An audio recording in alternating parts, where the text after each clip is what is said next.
Hi friends, welcome to our channel Murali Lakshmi kitchen and Pooja vlogs.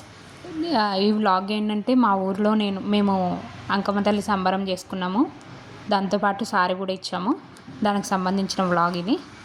మేము ఈ సంబరం ఎవ్రీ ఇయర్ చేసుకుంటూ ఉంటాము. ఎవ్రీ ఇయర్ ఆషాఢ మాసం కానీ శ్రావణ మాసం కానీ ఎప్పుడు వీలు కుదిరితే అప్పుడు మా టైం బట్టి, ఎందుకంటే కొంచెం అందరికీ వీలు పడాలి కదా.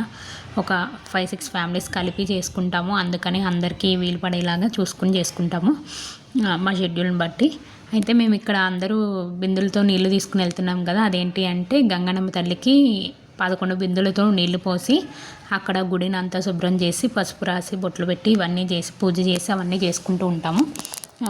ఫస్ట్ ఊరు దేవత అంటారు, గ్రామ దేవత కంపల్సరీ కదా. అట్లా మేము ఫస్ట్ గ్రామ దేవత గంగన్నమ్మ తల్లికి పూజ చేసుకుని ఆ తర్వాత మా ఇంటి దగ్గర అంకమ్మ తల్లి గుడికి అనేది వెళ్తాము ఎవ్రీ ఇయర్. ఇక్కడ మొత్తం అందరం మేము మా చుట్టాలు మా తోటికోడళ్ళం మా ఆడబిడ్డలం మేమే ఉంటాము ఎక్కువ. మేమందరం కలిపి తలకొక బిందె వాటర్ చొప్పున అట్లా 11 బిందులు నీళ్ళు, పసుపు, కుంకుమ, గంధం, పూజ సామాగ్రి మొత్తం అన్నీ తీసుకుని వెళ్ళి పూలదండలతో మంచిగా అలంకరణ చేసి చల్ల నైవేద్యం అని చెప్తారు కదా గంగన్నమ్మ తల్లికి. అట్లా చల్ల నైవేద్యం అనేది చెప్పి పెట్టుకుంటాము. అది పెట్టుకుని ఇంటికి తిరిగి వచ్చేసిన తర్వాత సారికి కావాల్సిన ఏర్పాట్లన్నీ చేసుకుంటూ ఉన్నాము. సారీ ఏంటి అంటే ఊళ్ళో ఎన్ని గుళ్ళు అయితే ఉంటావో ఆ గుళ్ళన్నిటికీ ప్రతి ఒక్కొక్క గుడికి సారీ పెట్టుకుంటూ వెళ్ళి లాస్ట్లో మన ఇంటి దేవుడి గుడికి వెళ్ళి అక్కడ ఇవన్నీ తీసుకెళ్ళిన స్వీట్స్, సలివిడి మొత్తం అన్నీ సమస్తం తీసుకుని వెళ్ళాలి. పసుపు, కుంకుమ, గంధం ఇవన్నీ ప్రతి ఒక్కటి తీసుకుని వెళ్ళి అక్కడ పెట్టుకోవాలి. ఇవన్నీ మేము మొత్తం అరేంజ్ చేసుకుని అమ్మవారికి తీసుకెళ్ళడానికి రెడీ అయ్యాము. ఇట్లా అందరం కలిసి వెళ్తాము మొత్తం అంతా.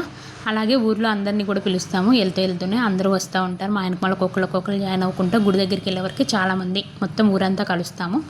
మాది చిన్న పల్లెటూరు ఇందుపల్లి అని. మొత్తం అందరం కలిసి అక్కడ దాకా వెళ్ళి గుడి దగ్గరికి ప్రతి గుడికి పెట్టుకుంటూ వెళ్తాము. అమ్మవారి గుడికి అయితే అమ్మవారికి గాజులు, పూలు అన్నీ సమర్పించి అన్నీ చేసుకుని వెళ్తాము. అదే అయ్యవారి గుడికి అయితే కండవ అట్లా పెట్టి వెళ్తాము. ప్రతి ఒక్క గుళ్ళో చూసుకుని మొత్తం మా ఊరు మొత్తం మీద 11 గుళ్ళు ఏమో ఉన్నాయి. ఇవన్నీ చేసుకుంటూ వెళ్తాము. ఇక్కడ మా తోటకోళ్ళు మేము చేస్తున్నది గుడి దేవుడమ్మ గుడి. ఇవన్నీ చేసుకుని దండం పెట్టుకొని ప్రతి ఒక్క గుడికి పేరున బొట్టు పెట్టి ఆ సారీ అనేది పంచి పెడతాం. సేమ్ ఎట్లా అంటే మనం పెళ్ళిలో సారీ పెడతాం కదా, సేమ్ అట్లనే యాస్టిచ్ చేసుకుంటాము. ఇట్లా ఇప్పుడు చాలా ఊర్లలో ప్రతి చోట జరుగుతూ ఉన్నాయి. పల్లెటూళ్ళలో అయితే బాగా జరుగుతున్నాయి. మీకు అంత ఐడియా ఉందో లేదో నాకైతే తెలియదు. ఎవరైనా ఐడియా ఉంటే కామెంట్ చేయండి ఫ్రెండ్స్. ఇది మా అమ్మవారి గుడి. చూడండి, మా అంకమ్మ తల్లి, మా ఇంటి దేవుడు గుడారి అంకమ్మ తల్లి అంటారు. మేము చాలా బాగా చేసుకుంటాం ఎవ్రీ ఇయర్ ఈ సంబరం అనేది. మేము తీసుకెళ్ళిన సారీ, స్వీట్స్ అన్నీ పెట్టాము. పాల పొంగళ్ళు కూడా అక్కడికి వెళ్ళిన తర్వాత ఇంటి ఆడపిల్లలు పాల పొంగళ్ళు పెడతారు. అది అయిపోయి ఇంటికి తిరిగి వచ్చేసిన తర్వాత మళ్ళీ మేము సాయంత్రం 4 గంటలకు అట్లా బయలుదేరాము. సంబరం అని చెప్పాను కదా. పోతుని తీసుకుని ఇట్లా డ్యాన్స్లు వేసుకుంటే డప్పులు కొట్టుకుంటే ఇట్లా బాగా ఎంజాయ్ చేస్తాం. చాలా అంటే చాలా బాగా ఎంజాయ్ చేస్తాము. అందరం ఒక చోట గ్యాదర్ అయ్యి ఇట్లా చేసుకోవడం అనేది చాలా బాగుంటుంది కదా. ఎట్లా అంటే అమ్మవారి గుడికి ఇప్పుడు అందరం కలిసి వెళ్ళడం, పూజ చేసుకోవడం, అందరం ఒక చోట ఉండడం, గ్యాదర్ అయ్యి చక్కగా మంచిగా మాటలు చెప్పుకుంటా అన్నీ చేసుకుంటే చాలా అంటే చాలా బాగా చేసుకుంటాము. ఇక్కడ మా మరిదిను మా అన్నయ్య డ్యాన్స్ వేస్తున్నారు. హాయ్, ఈ వీడియో కనుక మీకు నచ్చినట్టయితే ప్లీజ్ సబ్స్క్రైబ్ ఫ్రెండ్స్. ఇంతటితో మా వ్లాగ్ అనేది పూర్తయింది. ఇది మా అమ్మవారి ఫోటో.